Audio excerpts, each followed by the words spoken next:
Hey gang, I'm in Vernon, Alabama right now. Just got here. Very small cemetery way out in the backwoods and hills.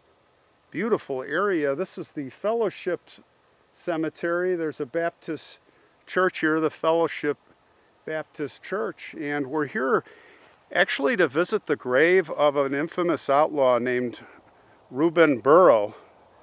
I'm sure that many of you have heard of him. And this is where his father buried him after they dropped his body off. I'm going to tell the story. But I thought before we go over the story, there are some remarkable graves here. And these three in particular, I really want to just touch on first before we really dig into the story as we walk. But there are pictures here, and it looks like there are three brothers and sisters, three siblings. And here is J, looks like it says Thor Thorny, son of JB and LA Cunningham. And this child did not quite make the third birthday. But what's remarkable is, well, 1916 to 1919, so just about 5 years later, little Hoyt was born. They were trying again, of course, you have to imagine, but he did not quite make it. Well, let's see here, July 17th, 1924, and to be 6 years old, looks like he didn't quite make it, died March 9th, 1930. Beautiful child, very sad. And so they waited 5 years, they had another child, but before Hoyt was born, Tommy Lee, their daughter, was born December 1st, 1918. But interestingly, Hoyt died March 9th, 1930, and Tommy Lee died just a few months later, November 15th of 1930. So you have to wonder, in those days, 1930, if the diseases, I can't remember when penicillin was invented. I'm sure you guys can jump in on that, but I'm guessing out here the antibiotics were not, even if penicillin was invented, I think it was by that time, but still, you have to wonder, 2 deaths within months. Devastating. This family lost 3 children. So really terrible. So yeah, we're going to talk about Rube.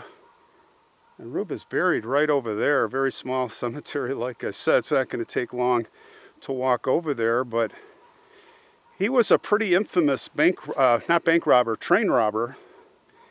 And he was kind of like Jesse James, but he was more called the Robin Hood because he wouldn't steal from the poor. Although when he was 15 years old, he robbed a neighbor, got caught. They're like, hey, it's Rube. I don't know if that's Robin Hood, but we'll go with it. Anyway, he was born here, and his dad was a farmer. His mom was actually a faith healer. She was known by some as a witch. So he started out with a pretty good, he started out as a good boy, a good man. He was working the farm, working with his dad, and he intended to become a rancher, saving up the money. He bought a farm, or was saving up to buy a farm, and he got married, and he wanted to start a family. But his wife died of yellow fever in 1880, and unfortunately, he had 2 kids that he had to take care of. So it was already a very tough start. I think I'll walk backwards, there's some older stones over here because everything is really facing, let's see, the sun. It's kind of facing to the west. A lot of times we see it the other way around. He remarried in 1884 moved to Alexander, Texas, but his crops failed. And he said, you know what, I've had it with all this. I think I'll try what the James gang did successfully, or at least for a while, and let's go rob some trains. So he got with his brother Jim. They'd said that he might have been inspired by Sam Bass, who was a big outlaw here earlier. He was killed in '78. But on December 11th, when he and his brother Jim teamed up with some guys, it was W.L. Brock, Leonard Brock, Henderson Brumley, and Nep Thornton. They went to rob the Denver and Fort Worth Express while it was coming back from Indian Territory. And Rube waited with the other men. They waited at the train depot in Bellevue, Texas, until that train finally arrived. And when it did, they drew their guns. And everybody was, passengers, everybody in the open. And all they got was $300 and a few wristwatches, or pocket watches, maybe 15. Passengers were able to hide most of their loot because, you know, this was their first time and it made such a ruckus. But they would get better, and they were encouraged. They were like, hey, we did it. So 6 months later, June 9th, 1887, the gang boarded a Texas and Pacific Express. It was heading to Texas, and he held the engineer at gunpoint. Got him to stop the train in the middle of a railroad trestle. And it was kind of ingenious to do that because that way the passenger car, they couldn't get out because they'd be stepping right off into the river below, 100 feet down or whatever it was. There's no like sidewalk there. So he had everybody kind of hemmed in, and they did a lot better on that one. They came away with some good loot, not tons of loot, $1,350, but we'll take it. 6 months later, he does it again. St. Louis, Arkansas and Texas Railroad Express train. And this was in Genoa, Arkansas. So he was moving around, but the train was being guarded by company men. And I guess they had a lottery payoff. They got between $10,000 and $20,000 to $40,000 because there was some cowardice going on that train, and nobody really put up much of a fight. Now that's worth over like $1 million today, so that was a pretty big hit. You'd think they could retire or would retire. No.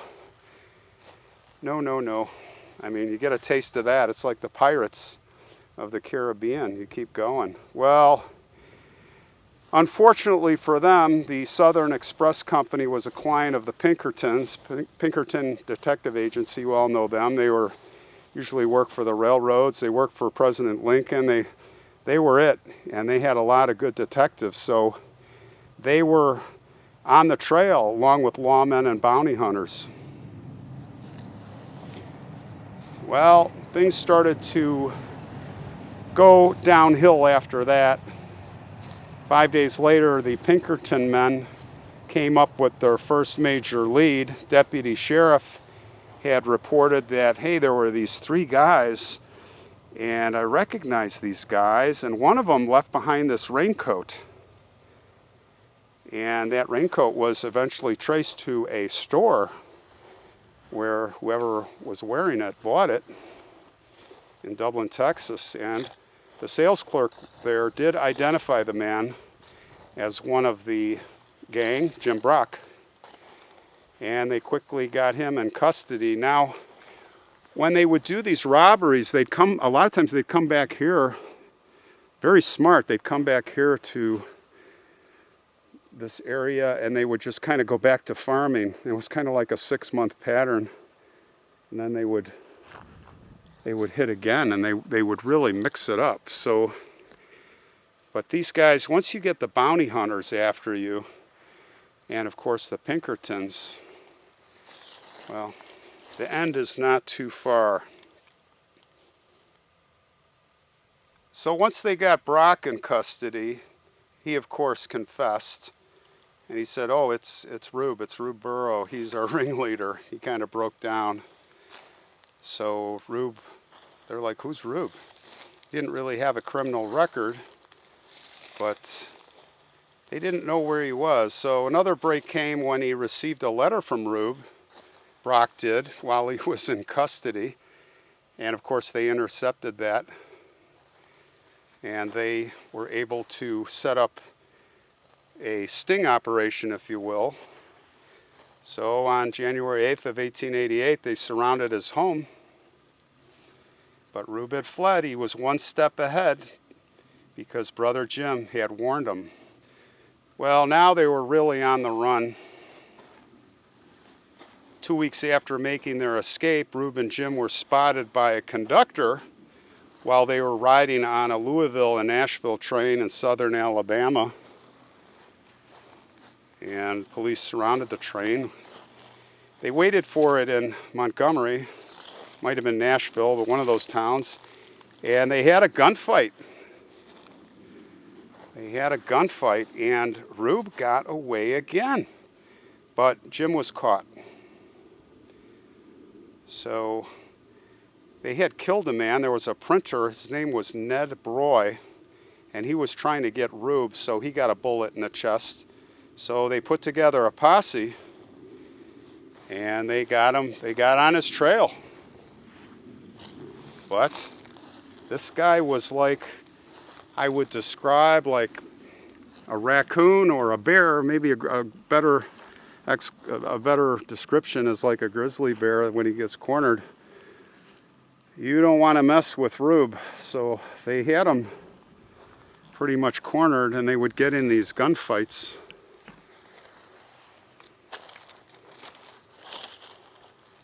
In the meantime, his brother Jim was sent to jail, and he would die soon from tuberculosis.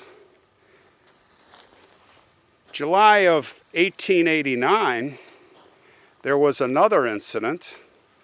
He had a package that he was going to get, and this package was, well, it was for him, and actually, unbeknownst to anyone, there was a fake mustache and beard in there. It was kind of a, well, it was a disguise. And the postmaster's like, hey, you got to sign for this. What's your name? Aren't you Rube? You know, got into one of these things. So Rube, like, shot and killed him. Now, like Jesse James, before that, Rube Burrow was kind of like Robin Hood hero. They would hide people. But after that, he was like Scourge.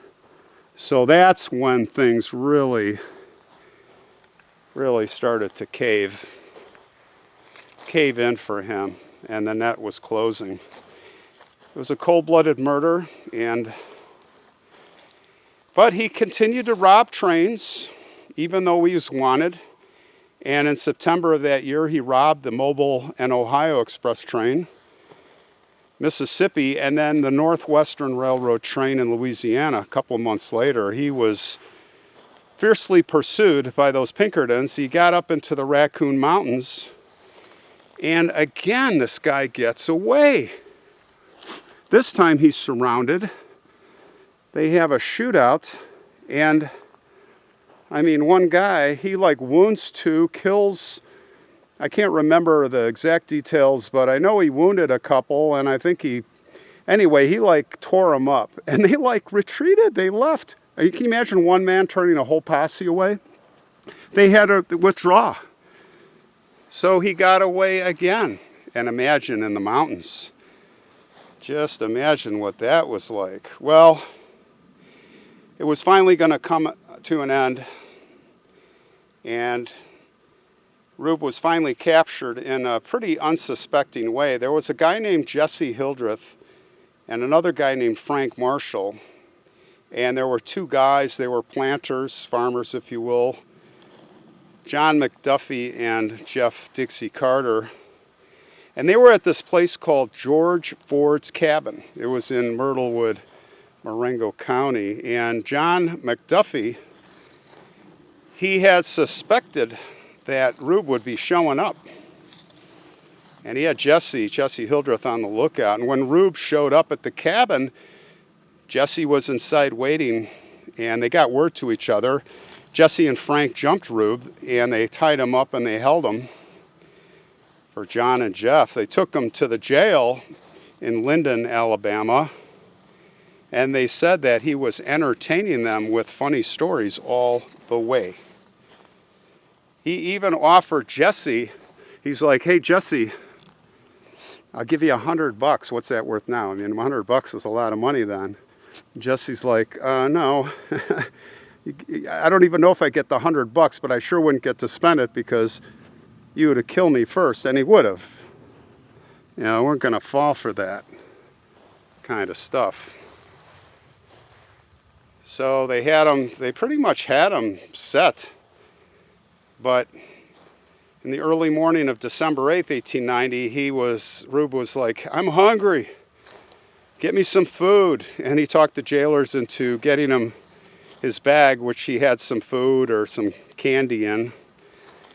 Now, I don't know how stupid you can be not checking the bag, but it said that he had a gun in there. And he held up the guards, got away. So, again, this guy gets away. So as he escapes, he locks the 2 guards up, including McDuffie, in the cell. He's taking another guard with him, and he's trying to find this other guy to get the money back that had been taken from him, one of those other guys. And the guy was in the store, and when he came outside, he and Rube, they exchanged gunfire, basically had a gunfight. And the other guy, you know, I think it was said that Rube basically shot all his 6-gun, and I think he was wounded, the other guy, but that guy did kill Rube, and that's where he died. Now, the notable thing about this story, and what brought me here, is, and let's see, his grave. Well, look at this. Just happened to be right at his grave here. Here it is. I also have a knack for doing that. Don't know how that works out, but here is the grave of Rube Burrows. Now, you can see here that people are picking away at the tombstone. I've seen this when I was, even with the new tombstone. And by the way, I thought it was Rube Burrow, but it says Rube Burrows. Now, these engravers in the day, this looks like an older stone, maybe not the original, but they were prone, like the Parsons, to make mistakes. So we'll have to check that. But this is what drives me crazy. Look at this. Everybody, and the whole side. So people are coming here, and you can't do this with your key. You have to get like a chisel and a hammer and really smash this. I'm sure it's done at night. But here's what I ask. I'm like, guys, like, who's doing this? Well, they're, you know, these typical people. But here's, you know, I have in my place, I have all my collectibles. I've got my Sir John Franklin ship. I've got my Inuit artwork and bones of whales and all kinds of stuff and gunfighter stuff, Dillinger stuff, artifact. I have Dillinger's crucifix. Actually, I sold it. But I've got it in a case, you know, and it's like, now who? So you're going to put that in a conversation piece, and people come over, and they say, "Oh, that's from Rube's grave." And I would look at him. I think most people would go, "You're a freaking loser. Like, what are you saving it for? Because are you going to show people, and what are they going to think of you?" Anyway, that's a little diversion on this. Been meaning to talk about that. Just drives me crazy. But what really brought me here is I'm going to show the picture of the post-mortem, if you will. And these were common, the Daltons and Jesse James. But this picture that you see here is an actual picture of him in a coffin with his rifle, 6 guns, his hat. And it's pretty good resolution for the day. But what's interesting is you can see it's leaning on the train car.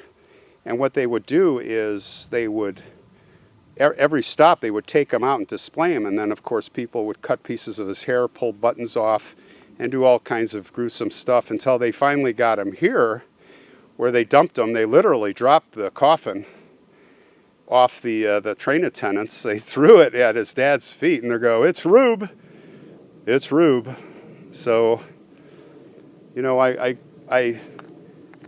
wonder, you know, as you look at that picture, you go, is that, you got to wonder, like, that rifle, those 6 guns, where are those now? That hat, you know, when you imagine he's buried here, you wonder, is that hat there? What's in the coffin? I bet the guns are not in there, but everything else probably is. Kind of interesting. It would be neat to see. So his dad he brought him here, and he buried him right here. And this is where he's at. So we will end the episode here, and we will be heading out of here. And I'm going to keep heading south. I've got stories done to the north. We're just on the adventure heading south. I've got 2 more in Alabama. Then I'm going to go to Georgia, up to South Carolina. I got 1 story in the northern border of Florida. Little surprise story. So catch you guys on the next one very soon.